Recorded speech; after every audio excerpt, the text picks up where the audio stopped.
Hi guys, welcome to our YouTube channel. അപ്പോൾ നമ്മൾ ഇന്ന് റെഡിയാക്കുന്നത് ഒരു അടിപൊളി കൂന്തൽ റോസ്റ്റാണ്. അപ്പോൾ നമുക്ക് എങ്ങനെ ഉണ്ടാക്കണമെന്ന് നോക്കിയാലോ. ഇതാണ് ഐറ്റംസ്.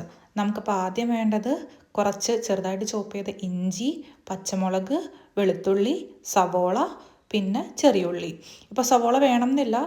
പിന്നെ മെയിൻ ഇൻഗ്രീഡിയൻറ്റ് നമ്മുടെ കൂന്തൽ.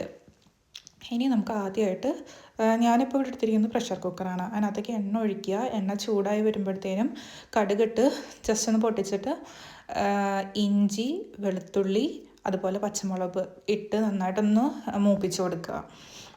മൂപ്പിച്ച് കൊടുത്ത് ആ ഒരു പച്ചമണം മാറി കഴിയുമ്പോഴത്തേനും നമുക്ക് അതിൻ്റെ ഉള്ളിലേക്ക് ചെറിയുള്ളി അരിഞ്ഞു വെച്ചേക്കുന്നതും സവോളയും ഇട്ട് കൊടുക്കാവുന്നതാണ്. സവോള കൂടുതൽ ചേർക്കണമെന്ന് ഞാൻ പറയില്ല, കാരണം അപ്പോഴത്തേനും കറി ഭയങ്കരമായിട്ട് മധുരമായി പോവും. ചെറിയുള്ളിയാണ് ചേർക്കുന്നതെങ്കിൽ കുറച്ചുകൂടി ടേസ്റ്റി ആയിരിക്കും. എന്നിട്ട് കുറച്ച് ഉപ്പും കൂടി ഇട്ട് കൊടുക്കുക. ഉപ്പ് ഇട്ടിട്ടുണ്ടെങ്കിൽ പെട്ടെന്ന് വഴണ്ട് കിട്ടും അത്. സോ കുറച്ചുകൂടി ഉപ്പിട്ട് കൊടുക്കുക. നമുക്ക് ഇനി അത് ഒന്ന് വഴണ്ട് കളറൊന്ന് മാറി വരുന്നവരെ വെയിറ്റ് ചെയ്യാം. നന്നായിട്ട് ഇളക്കി കൊടുക്കാം. ഇനി നമുക്ക് വേണ്ട രണ്ട് സാധനങ്ങളാണ് മല്ലിയില, തക്കാളി. ഇതിൻ്റെ മെയിൻ ടേസ്റ്റ് ഇതിലും കൂടിയാണ് ഇരിക്കുന്നത്. സോ നമ്മുടെ ആ ഒരു എന്താ പറയുക, ഉള്ളി ഇത് നന്നായിട്ട് കളർ മാറി വന്നിട്ടുണ്ട്. അപ്പോൾ നമുക്ക് മല്ലിപ്പൊടി ഇട്ട് കൊടുക്കുക. ഫസ്റ്റ് തന്നെ മല്ലിപ്പൊടി കൂടുതൽ അളവിൽ വേണം.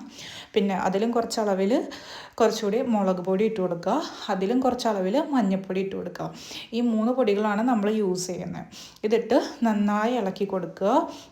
ഇനി അടി പിടിക്കാതിരിക്കണമെങ്കിൽ ഇത്തിരി വെള്ളം കൂടി ആഡ് ചെയ്ത് കൊടുക്കുക. എന്നിട്ട് നന്നായിട്ടൊന്ന് ആ ഒരു പൊടിയുടെ സ്മെല്ല്, പച്ച സ്മെല്ല് മാറുന്ന വരെ നമുക്ക് നന്നായിട്ടൊന്ന് ഇളക്കി കൊടുക്കാം.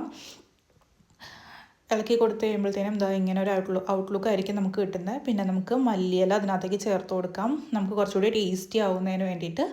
അതുപോലെ തന്നെ നമുക്ക് ചേർത്ത് കൊടുക്കാൻ പറ്റുന്നതാണ് തക്കാളി. തക്കാളിയുടെ ആ ഒരു ഫ്ലേവറും കൂടി ഉണ്ടെങ്കിൽ കറി കുറച്ചുകൂടി അടിപൊളി ടേസ്റ്റി ആയിരിക്കും.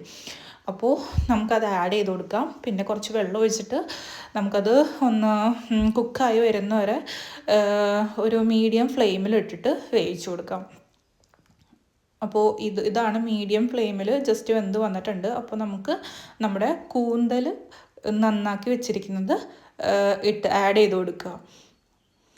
ആഡ് ചെയ്ത് കുറച്ച് ഉപ്പും ചേർത്ത് നന്നായി മിക്സ് ചെയ്ത് കൊടുക്കുക.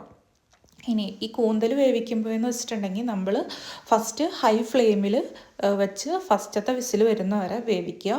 അത് കഴിഞ്ഞ് അത് എടുത്ത് തുറന്ന് പിന്നെ എന്താ പറയുക, ലോ ഫ്ലെയിമിൽ ഒരു 15 to 20 മിനിറ്റ്സ് വേവിക്കാം. വേവിച്ച് കഴിയുമ്പോഴത്തേനും ഈ ഒരു പാകത്തിന് നമുക്ക് കിട്ടും. അത് കഴിഞ്ഞ് വറ്റുന്ന വരെ നോക്കുക.